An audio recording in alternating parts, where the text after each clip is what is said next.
Hello, and welcome to the Quiet Corner. Before we begin our journey tonight, I invite you to find a comfortable position, to let the weight of the day settle and drift away. The stories we share here are designed as soft whispers for the mind. Gentle mysteries to hold your attention just enough to guide you away from your worries and toward a peaceful rest. If you find comfort in these tales, consider subscribing and joining our community of quiet listeners.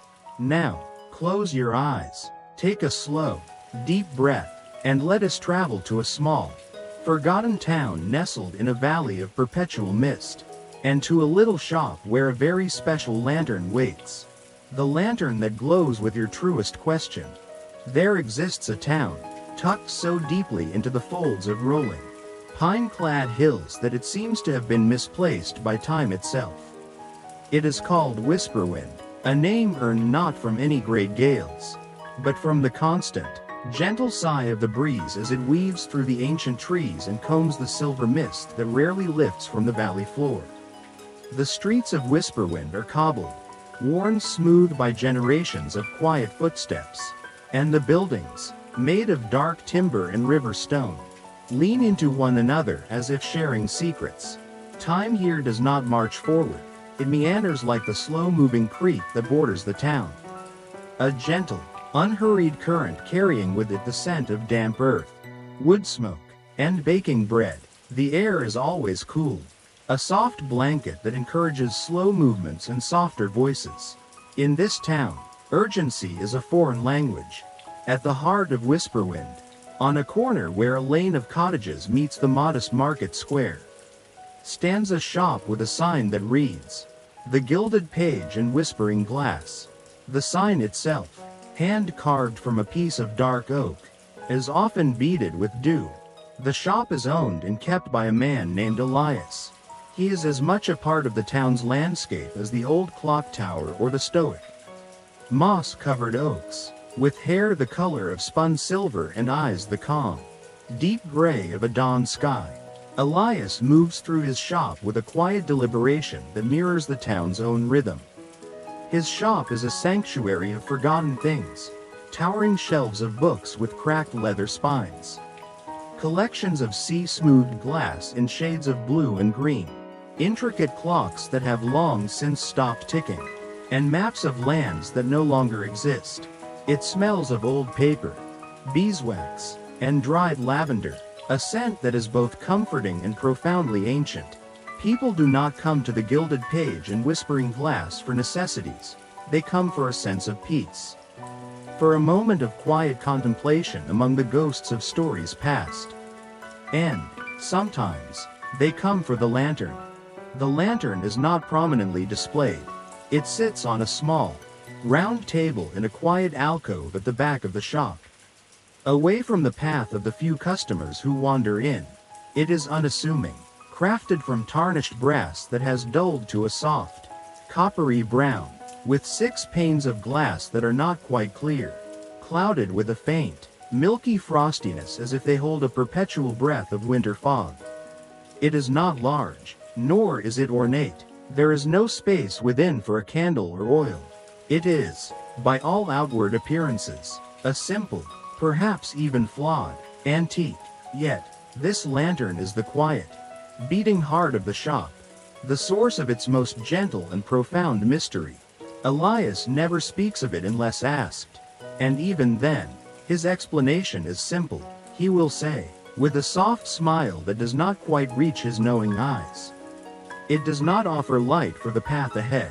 It offers light for the path within." It was a Tuesday, a day in Whisperwind indistinguishable from any other save for the specific pattern of mist curling over the cobblestones. The little brass bell above the shop's door chimed a single, melodic note, announcing the arrival of Mrs. Gable, the town baker. She was a woman whose hands were perpetually dusted with flour and whose presence radiated the warmth of her ovens. She carried with her the scent of cinnamon and yeast, a comforting aroma that mingled with the shop's own ancient perfume. She greeted Elias with a nod, her round face creased with a familiar, gentle worry that had become a part of her expression over the years. She didn't need to speak her purpose. Her path was already set towards the back of the shop. Towards the small, quiet alcove, Elias simply inclined his head and went about his task of polishing a set of silver spoons. His movements slow and rhythmic, providing a quiet, unobtrusive presence. He knew that the lantern required silence, not just of the voice, but of the mind. Mrs. Gable stood before the small table for a long moment, her hands clasped in front of her. She was not a woman given to flights of fancy, she was practical. Her life measured in cups of flour and the rising of dough. Yet, once every season, she felt a quiet pull, a need to come and sit with the lantern's silent wisdom. Finally, she reached out, her work-roughened fingers carefully wrapping around the cool brass handle. She lifted it and settled into the worn velvet chair beside the table. Placing the lantern in her lap, she closed her eyes. The shop was filled only with the soft shush of Elias's polishing cloth and the distant, muffled coo of a pigeon on the roof. Outside, the world was a watercolor of gray and green. Inside, a new light began to bloom. From within the frosted glass panes of the lantern, a soft, ethereal glow started to build. It was not a sudden burst, but a gradual awakening, like the first hint of dawn on a cloudy morning. The light was a deep, vibrant green, the color of new moss on an ancient stone, of the first leaves of spring pushing through the damp earth. It filled the small alcove with a living, breathing luminescence, casting soft, verdant shadows on the walls. It pulsed gently, in time with a slow, steady heartbeat. Mrs. Gable did not open her eyes, but a single tear traced a clean path through the flour on her cheek. She sat this way for nearly 10 minutes, bathed in the silent, green light, before the glow slowly, gently, receded back into the fogged glass, leaving the lantern looking as dormant as it had before. She carefully placed it back on the table, her movements now lighter, more certain, the same as last time. "Alara," Elias said softly, without turning around. He called her by her first name, a sign of their long friendship. Green is the color of growth, of pathfinding. She sighed, a sound of release rather than sadness. "I know," she whispered. "I work from before sunrise to after sunset. I bake the bread that feeds this town. But sometimes, I wonder if it's enough. If this path I've walked my whole life is the one I was truly meant for. The question, it's always the same. Am I nurturing anything more than hunger?" The green light, Elias knew, was the color of that question, a question of purpose, of legacy. She wasn't asking for an answer. The lantern never gave answers. It simply took the formless, nameless anxiety in her heart and gave it a color, a name. By seeing her question so clearly, she could live with it, and in living with it, she found her own answer day by day. In every perfect loaf she pulled from her oven, she smiled at Elias, a true, warm smile this time, and left the shop, the little bell chiming her peaceful departure. A week later, when the mist had thickened into a soft, persistent drizzle that tapped a gentle rhythm on the shop's windows, the bell chimed again. This time, it announced a stranger, a rare event in Whisperwind. The woman who stood dripping in the doorway was named Lena. She was tall and slender, with sharp, intelligent eyes the color of dark amber and hair pulled back in a practical, severe knot. She clutched a large, leather-bound portfolio to her chest as if it were a shield.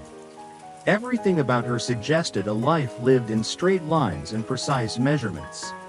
She was a cartographer, a mapmaker, who had come to Whisperwind seeking an escape from the clamor and chaos of the city, hoping the legendary quiet of the valley would allow her to focus on her intricate work. Her eyes, accustomed to seeking out details and defining boundaries, swept across the shop with a mixture of curiosity and dismissal. It was cluttered, chaotic, a place where logic seemed to have been misplaced among the dusty relics. She saw Elias and gave a curt, polite nod. "I was told this was a bookshop," she said, her voice clear and crisp. a sound that seemed to cut through the shop's muted atmosphere. I'm looking for old regional surveys, geological charts, anything that might detail the topography of this valley. We have a few such things, Elias replied, his voice a low, soothing murmur. He gestured towards a tall, teetering stack of scrolls and folios in a far corner. They're likely in there. Please, feel free to look. Can I offer you some tea while you browse? It's a damp day. Lena hesitated. Her schedule was precise, her goals for the day clearly delineated. Tea was an unscheduled, inefficient diversion, but there was a genuine warmth in the old man's offer, and the chill of the rain had seeped deeper than she'd realized. Thank you, she conceded, a little stiffly. That would be kind. As Elias prepared the tea, a simple herbal blend of chamomile and mint that filled the air with a calming fragrance. Lena began her search. She moved with a purpose that seemed alien in this place of leisurely wandering. Her fingers, deft and sure, sorted through the old documents, her sharp eyes scanning for keywords, dates, and symbols. She found a hand-drawn map from a century prior. Its ink faded, but its lines still remarkably accurate. She unrolled it on a large table. Her focus absolute. The world, for her, was a thing to be measured, documented, and understood. It was a grid of longitude and latitude, of elevations and depressions. Mystery was simply a space on the map that had not yet been filled in. As she worked, her gaze occasionally drifted from the map to the shop around her. She saw the dust motes dancing in the weak light, the chaotic but somehow harmonious arrangement of objects, and the old man who moved with such unhurried grace. Her city-trained mind labeled it all as inefficient, impractical, and then, her eyes landed on the alcove at the back of the shop. She saw the simple brass lantern sitting on its table. It was unremarkable, yet there was a stillness around it, a pocket of deeper silence in an already quiet room. It drew her gaze in a way she couldn't explain. It was an anomaly, an object with no discernible purpose. It didn't fit into the logical framework of her world, and that, more than anything, pricked at her curiosity. Elias returned with 2 steaming mugs of tea, placing one on the edge of the table where Lena was studying her map. He followed her gaze to the back of the shop. "Oh," he said softly, "you've noticed our quiet friend." Lena turned, her expression guarded. "It's a lantern," she stated, as if daring him to contradict the simple fact. "An old one. The glass is too clouded for it to be of any practical use." "You are correct," Elias agreed, his eyes twinkling. "Its purpose is not a practical one. It does not light a room. It lights a question." Lena raised a skeptical eyebrow.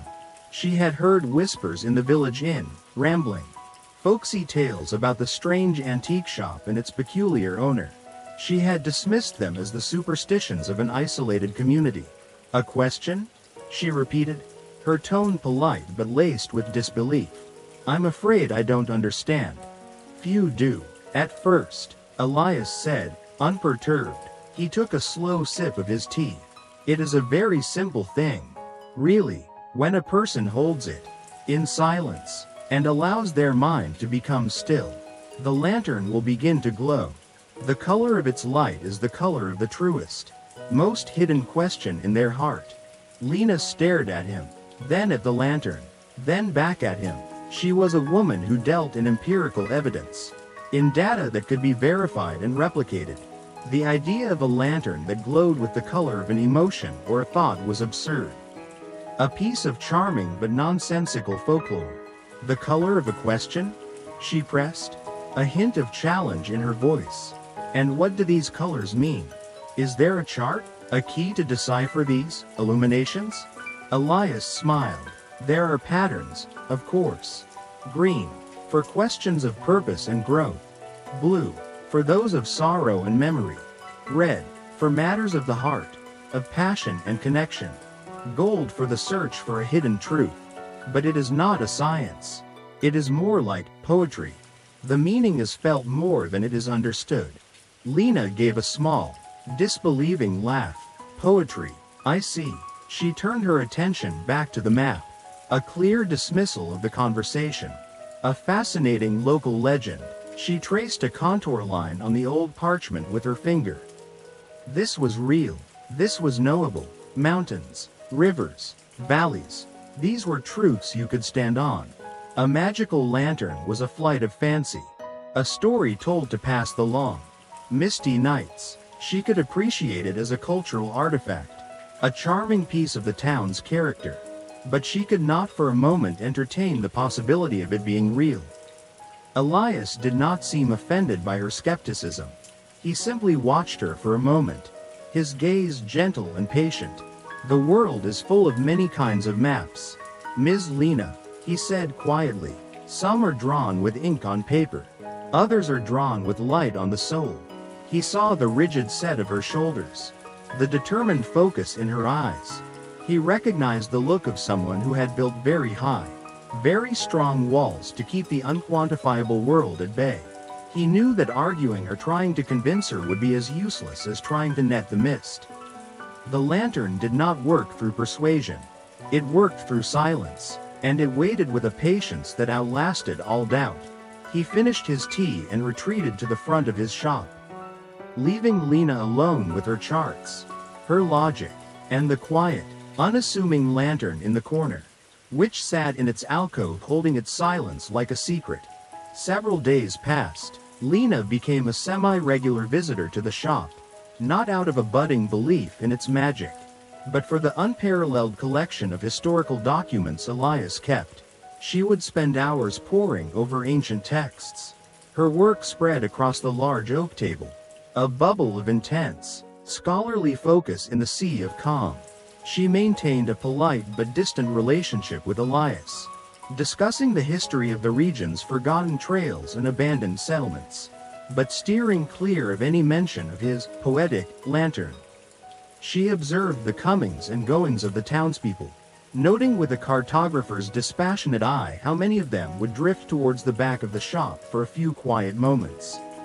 She saw them leave with expressions of relief, contemplation, or quiet joy, and she catalogued it all as a fascinating psychological phenomenon, a placebo effect for the soul. One afternoon, as a pale sun finally managed to burn a small window through the mist, a young man named Finn entered the shop. He was the town's postman, a shy, gangly youth with a constant blush on his cheeks and a habit of looking at his own feet when he spoke.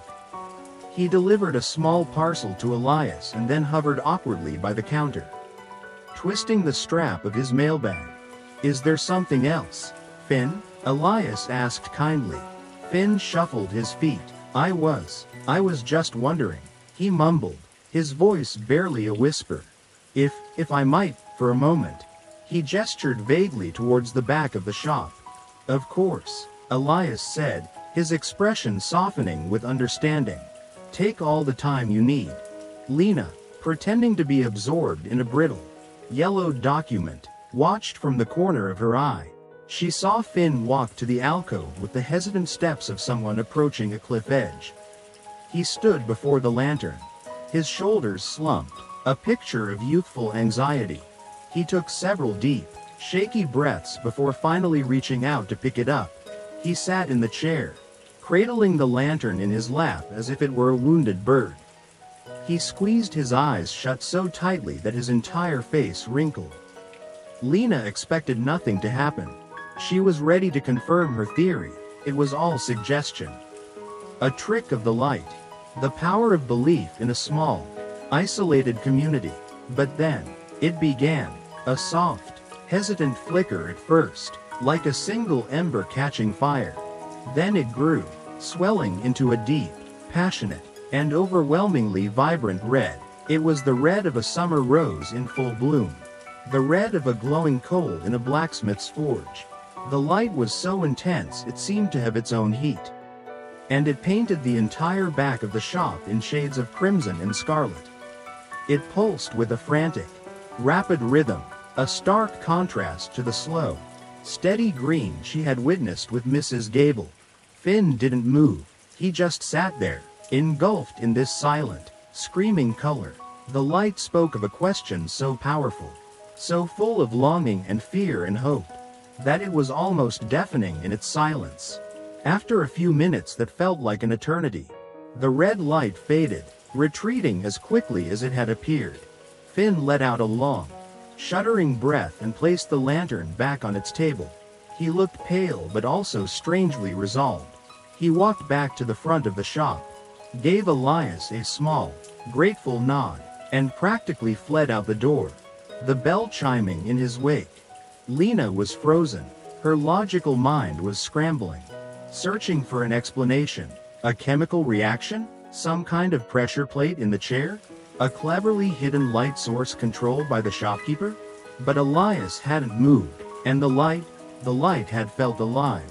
It wasn't just a color, it was an emotion, raw and undeniable. She looked from the dormant lantern to the empty doorway, a crack forming in the solid wall of her skepticism.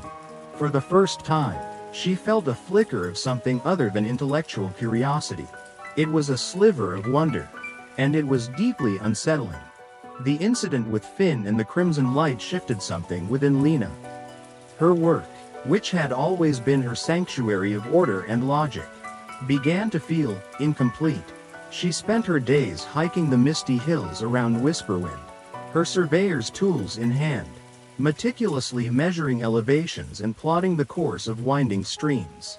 She filled pages of her notebook with precise, beautiful lines, capturing the physical reality of the valley with near-perfect accuracy. Yet, when she looked at her finished maps, they felt hollow. They were correct, but they were not true. They showed the shape of the land, but they failed to capture its soul.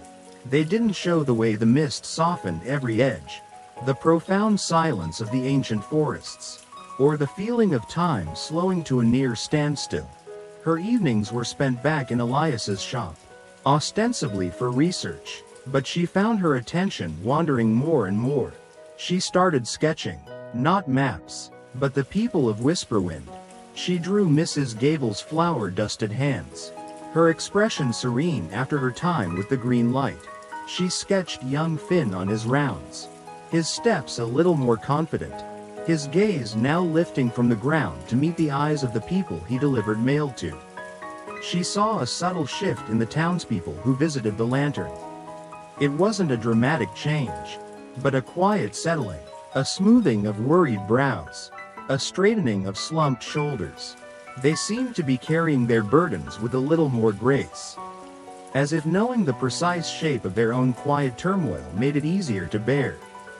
She was mapping the unseen effects of the lantern, trying to understand it in the only way she knew how, by observing and documenting. She started a new section in her journal, titled, "The Lantern Anomaly." She noted the dates, the visitors, and her best guess at the color of the light based on the expressions of those who left the alcove. She hypothesized that the lantern was some kind of biofeedback device, perhaps sensitive to subtle changes in body temperature or heart rate, translating these physiological signals into colored light. It was a stretch, a desperate attempt to fit the phenomenon into a scientific box, but it was the only way she could begin to process what she was witnessing. One evening, Elias found her staring intently at the lantern from across the room, her pencil still, her sketchbook forgotten in her lap. "It is a difficult thing to map, isn't it?" he said, his voice gentle. Lena started, caught in her observation. "I don't know what you mean," she said defensively. "The human heart," Elias clarified, a soft smile playing on his lips. "It has no longitude, no latitude. Its terrain shifts like the mist on the hills. You cannot capture it with ink and ruler." "I'm not trying to," Lena insisted, though the words felt false even to her. "I'm simply observing a local custom." "Are you?" Elias's gaze was kind, but it seemed to see right through her carefully constructed defenses. "Or are you perhaps beginning to realize that the most important landscapes are not the ones under our feet, but the ones we carry inside us?" He didn't wait for an answer. He simply went back to sorting a box of old postcards, leaving Lena with his words hanging in the quiet air. His question echoed in her mind. unsettling her more than the lantern's mysterious light. She looked down at her own hands. They were skilled, precise, capable of rendering the most complex coastline with flawless accuracy. But as she sat there, in the quiet, scented air of the old shop, she was forced to admit that she had no idea how to even begin mapping the landscape of her own heart. She felt a sudden, profound sense of being lost, a feeling utterly foreign and terrifying to a master mapmaker. Lena's carefully constructed world of logic and reason was beginning to feel less like a fortress and more like a cage. Her frustration with her work grew. Every map she drew felt like a lie, a beautiful but empty shell. The more she observed the quiet power of the lantern, the more she felt the inadequacy of her own tools. One rainy afternoon, driven by a need to understand the object that was so thoroughly disrupting her worldview, she finally broke her silence. She found Elias carefully mending the spine of a very old book with glue and thread. "Elias," she began, her voice quieter than usual. "The lantern, where did it come from?" She tried to frame the question as one of historical curiosity, the inquiry of a researcher. Is it a local artisan's work? Is there a maker's mark? Elias set down his needle and looked at her, his gray eyes seeming to hold the same misty depth as the valley itself. "It has no maker, not in the way we understand it," he said. "It was not forged or built. It was found." He leaned back in his chair, the scent of old paper and bookbinder's glue rising around him. "The story, as it has been passed down, is very old. It says that generations ago, before Whisperwind was even a town, a meteor fell from the sky. It wasn't a large, destructive thing, but a small, silent star that landed gently in the soft clay by the riverbank. The woman who found it was a potter. She saw this strange, warm, metallic object half buried in the earth, and she felt a pull towards it. She dug it out and saw that it was shaped something like a cage for light. She took it back to her workshop, and as she cleaned the river clay from its surface, she noticed the glass panes were not glass at all, but some kind of crystallized, solidified light, cool to the touch. Lena listened, captivated despite herself. The rational part of her mind was screaming that this was mythology, a pre-scientific explanation for a strange natural object. But the storyteller in Elias's voice was hypnotic. The potter was a woman with a great, unspoken sorrow in her heart. Elias continued. Her son had been lost at sea years before, and though she never spoke of it, the question of his fate was a constant, aching weight within her. As she held the object in the silence of her workshop, it began to glow, a deep, sorrowful blue, the color of the deep ocean and the twilight sky. It didn't answer her question. It didn't tell her if her son was alive or dead, but it took the formless, crushing weight of her grief and gave it a shape, a color.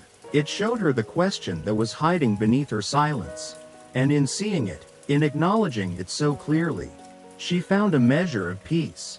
She was the first. She placed it in her window, and over time, others in the small settlement, drawn by a need they couldn't name, would come and ask to hold it. He paused, picking up his needle again. "My family have been its keepers for many generations. We do not own it. We are merely its custodians. We keep the space around it quiet, so that it may do its work." Lena was silent for a long time, processing the story. Starlight and river clay. It was a beautiful, impossible origin. "So you believe it's extraterrestrial?" she asked, the scientific term sounding harsh and out of place. Elias shrugged gently. "I do not know what it is, Lena. I do not have a name for it. Magic is just a word for a mystery we have not yet found a ruler for. I only know what it does. It listens. In a world so full of noise, it offers a moment of perfect, attentive silence, and in that silence, we can finally hear the questions we have been afraid to ask ourselves." He looked at her, his gaze direct and kind. "Perhaps that is a magic more profound than any falling star." His words left no room for argument. only for reflection. He had given her a history, but not an explanation, deepening the mystery instead of solving it. As autumn began to lay its gentle, golden hand upon the valley, the mist grew crisper in the mornings and the scent of wood smoke became a permanent fixture in the air. An old man named Arthur, the town's unofficial historian and Elias's lifelong friend, began visiting the shop more frequently. Arthur was a frail man with hands gnarled by arthritis and eyes clouded by cataracts. But his mind was a library of Whisperwind's stories, a repository of memories and forgotten lore. Lately, however, a shadow of frustration had fallen over him. His memory, once his greatest pride, was beginning to fray at the edges. One afternoon, he came into the shop, his movements slow and uncertain.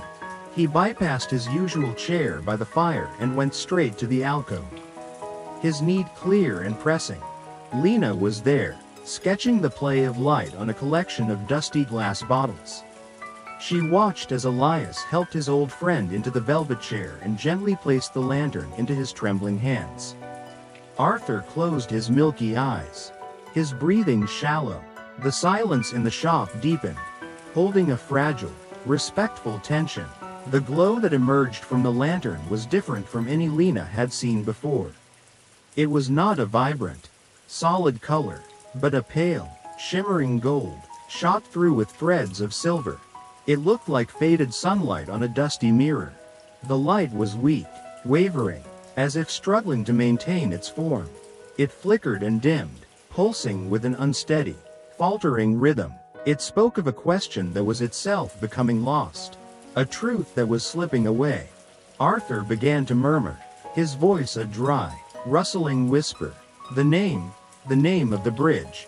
Not the stone one, the one before, the old wooden one, the one we dared each other to cross as boys, the one that washed away in the great flood of '58. What was its name? It was named for a flower, or a bird? I could almost taste the name on my tongue this morning. And now, it's gone. It's just gone. The golden light flickered in response to his distress, a fragile beacon in the fog of his fading memory. The question was not just about a forgotten name. The golden light, Elias knew, was the color of a search for a lost truth. For Arthur, this small, forgotten piece of his past represented the whole of his crumbling identity. His question was, who am I if not the sum of my memories? It was a terrifying, existential query hidden inside the simple search for a name.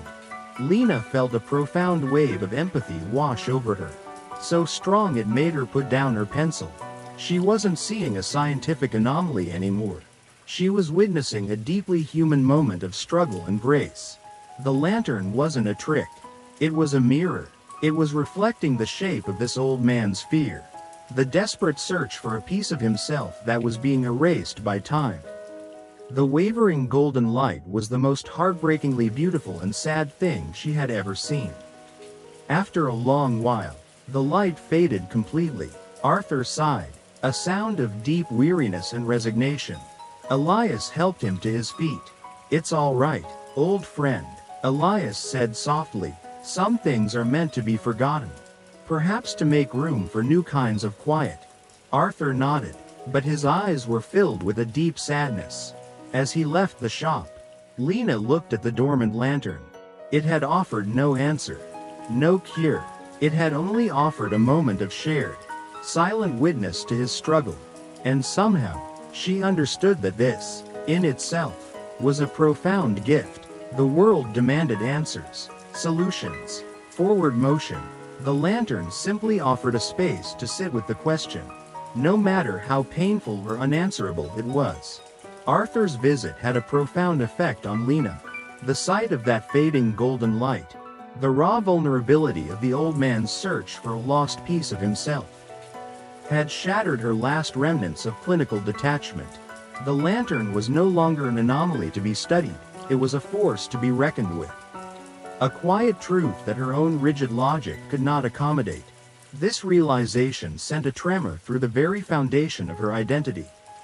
if her tools of measurement and reason were inadequate to understand this one small object. What else in the world was she failing to see? Her work came to a complete standstill. She would unroll her maps, with their perfect lines and elegant calligraphy, and they would seem like absurd caricatures. She had mapped the physical world, but she had left the entire inner world blank. Her life, she realized, had been dedicated to filling in the blank spaces on paper, but she had never once dared to look at the vast, uncharted territory within herself. She had always defined herself by her profession. She was Lena, the cartographer. It was a solid, respectable, and understandable identity. It required precision, not introspection. It demanded an outward gaze, a focus on the tangible world. But now, in the misty quiet of Whisperwind, that title felt like a costume, a role she had been playing for so long she'd forgotten the person underneath. A new and terrifying question began to surface in her mind, a question she had successfully repressed for years with the sheer busyness of her work. Who was she, really, without her maps, her compass, and her rulers? If she wasn't the woman who measured the world, what was she? The question had no clear lines, no defined borders. It was a vast, misty expanse, much like the valley itself, and she had no tools to navigate it. She found herself spending more and more time in the shop, not even pretending to research anymore. She would sit in a chair by the window, a cup of Elias's tea growing cold in her hands, simply watching. She watched the dust motes drift. She watched the mist swirl outside. She watched the quiet, unassuming lantern in its alcove. It seemed to be calling to her, not with a sound, but with its silence. It was a void that invited her own emptiness to be seen. The thought of holding it terrified her. What color would it show for her? Would it glow at all? What if her heart was so walled off, so disconnected from its own true questions, that the lantern would remain dark? The possibility was more frightening than any garish, revealing color. Elias never pressured her. He moved around her quiet, brooding presence as if she were a natural part of the shop's furniture. He understood the delicate dance of fear and curiosity that was playing out within her. He knew the lantern could not be forced. The holder had to be willing to be seen, not just by the lantern, but by themselves. One evening, as the light outside faded to a deep lavender and Elias was preparing to close, he found Lena still sitting in her chair, staring at the lantern with an expression of raw longing. "It can be frightening," he said, his voice a soft murmur in the twilight, "to stand before a mirror after a lifetime of looking away." Lena didn't answer. She just nodded, her throat tight. The blank space on her own internal map was no longer an unknown territory to be explored someday. It was a chasm, and she was standing right at its edge. The decision, when it came, was not a product of logic or reason. It was a surrender. A few days after her conversation with Elias, Lena walked into the shop on a crisp autumn morning. The air was clean and cold, and the sun was a pale disk behind a thin veil of mist. She didn't go to her usual table or the research corner. She walked directly to the counter where Elias was carefully arranging a display of polished river stones. She didn't have to say a word. He looked up, and his calm gray eyes held a deep, knowing gentleness. He simply nodded and gestured towards the back of the shop. Lena's heart was pounding, a frantic drum against the quiet rhythm of the shop's ticking clock. Each step towards the alcove felt momentous, as if she were walking across a vast, empty stage. The familiar objects of the shop, the towering bookshelves, the glint of old silver, the scent of paper and time, seemed to fade into the periphery. All that existed was the small, round table and the simple brass lantern sitting upon it. It looked so ordinary, so harmless, yet it felt like the most powerful object she had ever encountered. She stood before it for a long moment, her hands clenched at her sides. She was a woman of action, of decisive movements and clear intentions. But here, she felt utterly adrift. What was she even supposed to do? What question was she asking?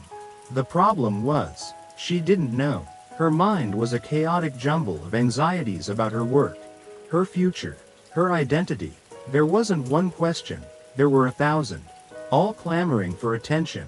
Taking a deep, shaky breath that did little to calm her nerves, she reached out. Her fingers, usually so steady and precise when holding a pen or a measuring tool, trembled as they touched the cool, smooth brass of the handle.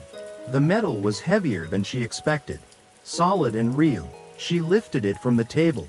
The weight of it was grounding, a small anchor in her sea of uncertainty. She sank into the worn velvet chair, its softness a small comfort.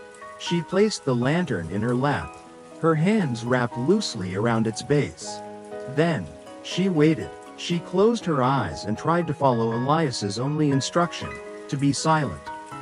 But her mind was a symphony of noise. Doubts screamed at her.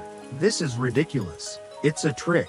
Nothing will happen. Self-criticism followed close behind. You've abandoned your work for this nonsense. You're being foolishly sentimental. Fear whispered underneath it all. What will you see? What if it's a color you don't understand? What if it's nothing at all? She tried to breathe through the noise. She focused on the physical sensations. The weight of the lantern in her lap, the texture of the velvet beneath her, the cool air on her face. She listened to the quiet sounds of the shop, the soft ticking of the clock, the distant creak of a floorboard as Elias moved about, the gentle sigh of the wind outside. Slowly, painstakingly, like a traveler finding a path through a dense fog, she began to find her way towards silence. The cacophony in her mind did not vanish, but it receded, the voices growing fainter, their sharp edges softening. She drifted in this state of quiet awareness for what felt like a long time. Not thinking, not expecting, just being. And in that stillness, something began to change. It did not begin with a flicker or a spark. It began as a change in the quality of the darkness behind her closed eyelids. A soft, pearlescent lightening, as if a full moon were rising behind a layer of cloud. Slowly, a light bloomed within the frosted glass panes of the lantern. It was a color Lena had no name for. It wasn't a primary, passionate hue like Finn's red or a purpose-driven one like Mrs. Gable's green. It was a soft, ethereal, and incredibly pure white, shimmering with an undercurrent of silver. It was the color of fresh snow at dawn, of starlight reflected on still water, of the mist itself when caught in a rare beam of sunlight. The light was gentle, almost shy. It did not pulse with a strong, insistent beat, but seemed to breathe, a slow, deep, and calming respiration that matched her own. It filled the small alcove not with a brilliant glare, but with a soft, diffused luminescence that seemed to absorb sound, deepening the silence around her. The light felt ancient and new at the same time. It held no judgment, no urgency. It simply was. Lena kept her eyes closed, but she could feel the light on her skin, a cool, soothing presence, and in the heart of that silver-white glow, her 1,000 clamoring questions fell away, and one, simple, fundamental question rose to the surface. It came not as words, but as a feeling, a deep, resonant chord that vibrated through her entire being. It was the question that had been hiding beneath her ambition, her need for control, her identity as a cartographer. The question was not, what should I do? Or, where am I going? It was simpler, and far more profound. It was, who am I when I am not doing, but simply being? It was the question of her own essential nature, stripped of all titles, all achievements, all maps. It was the question of the blank space. For her entire life, she had defined herself by her actions, by the lines she drew and the places she charted. The idea of having an identity that existed outside of her work was a concept so foreign it had remained completely invisible to her. The silver-white light was the color of that vast, unknown self. It wasn't empty, as she had feared. It was full of a quiet, luminous potential, She sat there, bathed in the gentle, questioning light, and for the first time in her adult life, she felt no compulsion to find an answer. The beauty of the question was enough. The lantern wasn't showing her a problem to be solved, it was showing her a mystery to be lived. The silver-white light was the color of her soul's starting point. The prime meridian of her inner world from which all new maps could be drawn. A sense of peace, so deep and pervasive it felt like coming home, settled over her. The frantic need to measure and define dissolved, replaced by a quiet, wondrous curiosity. She finally opened her eyes and looked down at the soft, breathing light in her hands. And she smiled. The silver-white glow held for a long time, its gentle breathing a silent companion. When it finally receded, it did so with a sigh, fading back into the milky glass until the lantern was once again just a tarnished brass object. But for Lena, it would never be ordinary again. The memory of the light was imprinted on her, a cool, calm presence in the center of her chest. She carefully placed the lantern back on its table, her movements now graceful and unhurried. The frantic energy that had propelled her for so long had been replaced by a profound stillness. She walked back to the main part of the shop. Elias was standing by the window, looking out at the misty street. Though she knew he had been aware of everything, he turned to face her, his expression unreadable but kind. "It was white," Lena said, her voice soft with awe. "Like silver, or mist, the color of essence," Elias replied, his voice a low murmur. "The question of the self, unadorned. It is a rare color. It is the question that lies at the very beginning of the path." "But it didn't give me an answer," Lena said, though it was not a complaint. It was a statement of wonder. "I don't know who I am now any more than I did before." "The lantern does not give answers," Elias reminded her gently. "It has never given answers. That is not its purpose. Its gift is clarity. It cleared away all the noise, all the secondary questions about your career and your future. And it showed you the one true question your heart needed to ask. The question is the starting point. Finding the answer, that is the art of living." His words resonated deeply with her. She had spent her life searching for definitive answers, for fixed points on a map. She was beginning to understand that the most important journeys are not about arriving at a destination, but about the process of exploration itself. Her truest question wasn't a riddle to be solved, but a compass to live by. She left the shop that day a different person. The change was not dramatic or visible to the casual observer, but it was fundamental. The tight knot of anxiety in her shoulders had loosened. The sharp, critical edge in her gaze had softened. She walked through Whisperwind not as a researcher studying a foreign environment, but as someone who was simply present within it.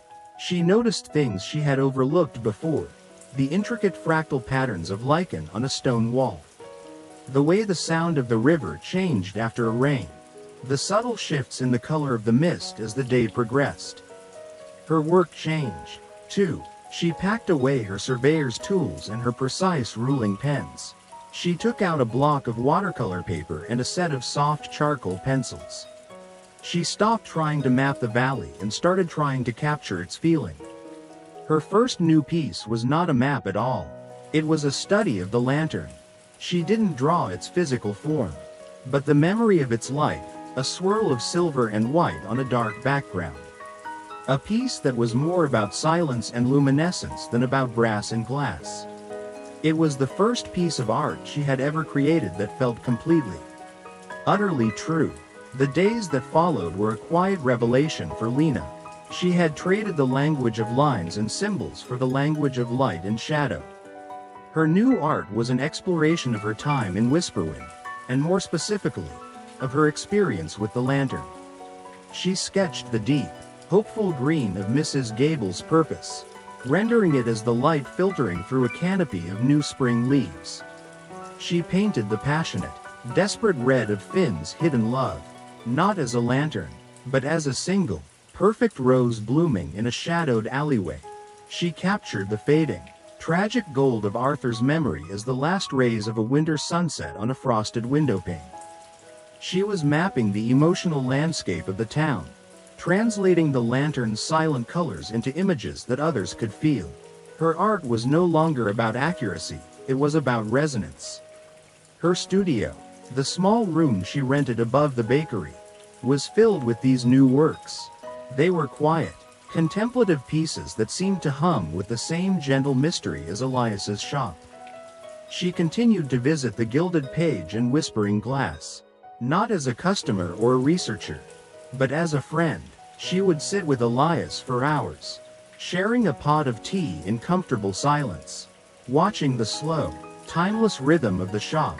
She observed others as they came to hold the lantern, but now she watched with empathy, not analysis. She saw a young woman hold it and watched it glow a deep, troubled blue, the color of grief and longing. A week later, she saw the same woman planting a small sapling by the river.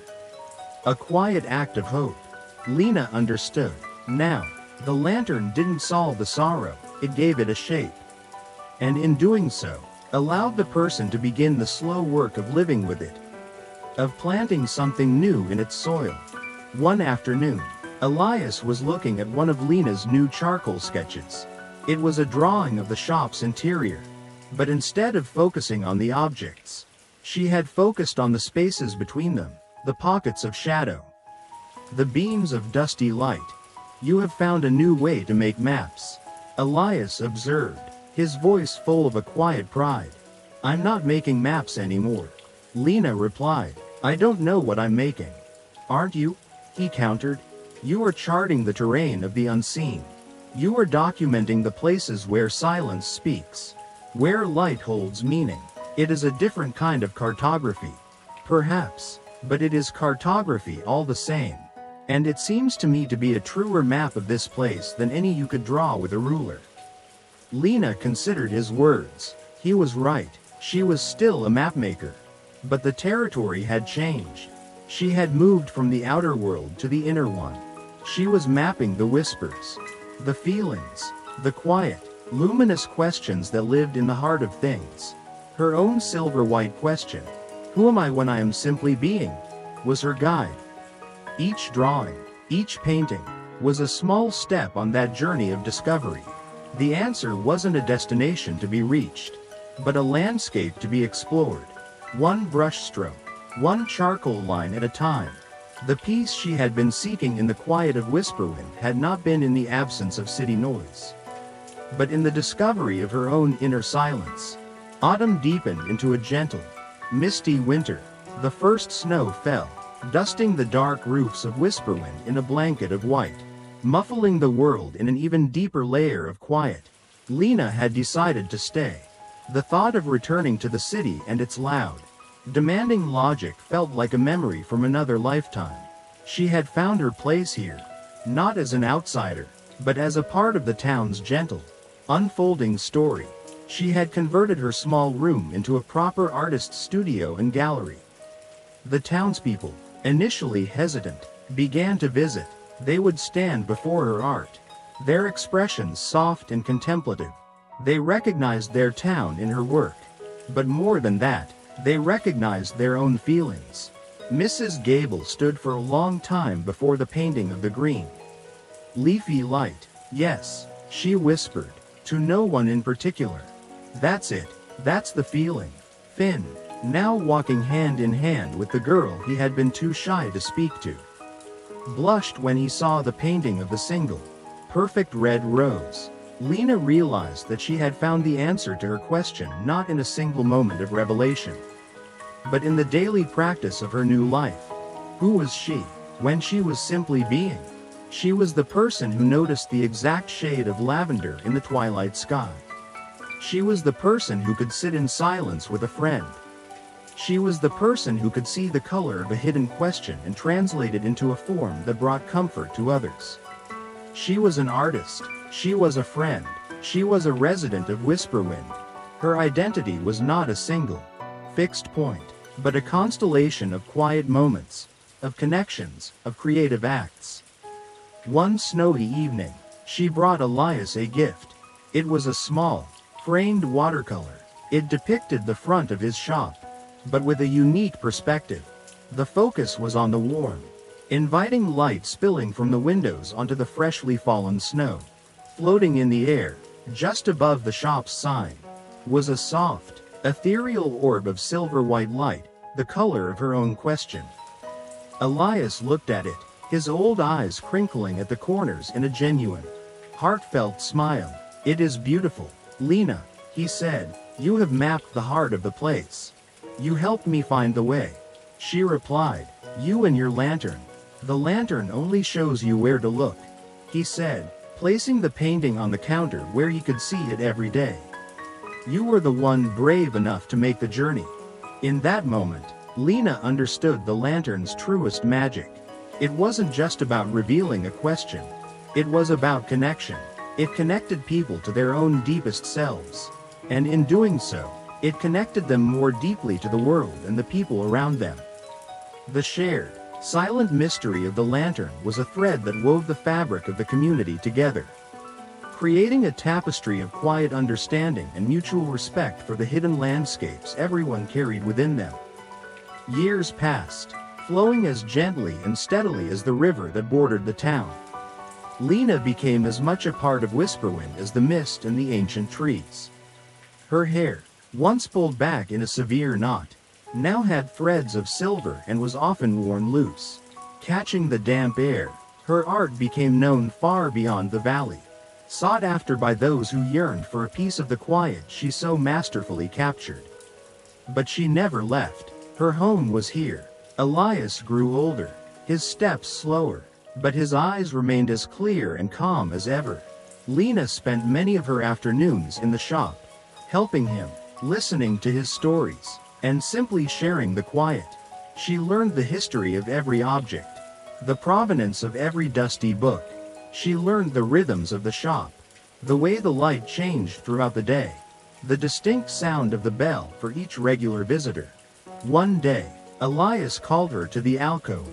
The lantern sat on its table, radiating its usual profound silence. He placed his hand, now thin and spotted with age, over hers. "The lantern needs a keeper," he said, his voice a soft rustle, like dry leaves. "Someone who understands that its purpose is not to provide answers, but to hold the space for the questions. Someone who understands the language of silence." Tears welled in Lena's eyes, but she did not let them fall. She understood what he was asking. It was not a burden, but the highest honor. It was the continuation of a trust passed down through generations. She had arrived in Whisperwind as a skeptical cartographer, a woman who believed only in what could be measured. Now, she was being asked to become the custodian of a mystery that transcended all measurement. "I will," she whispered, her voice thick with emotion. From that day on, she was no longer just a visitor. She was the keeper in waiting. When Elias finally passed, as peacefully as a candle flame being gently blown out, the transition was seamless. Lena took her place behind the counter of the Gilded Page and Whispering Glass. She kept the tea brewing. She dusted the forgotten treasures. And she maintained the profound, respectful silence that the lantern required. And so, the shop continued. The townspeople still came, bringing their hidden questions and their quiet heartaches. They would sit in the worn velvet chair and hold the ancient lantern. They would watch it glow with the colors of their souls, green for purpose, blue for sorrow, red for love, gold for truth. And Lena, the woman who had once tried to map the world, now stood as a quiet guardian, a keeper of the gentle mystery. She had learned that the most important maps are not of the world, but of the heart, and that the most beautiful places on them are not destinations, but the quiet, luminous spaces where we have the courage to ask our truest questions. The bell above the door would chime. A new visitor would enter, and the lantern, full of starlight and silence, would wait.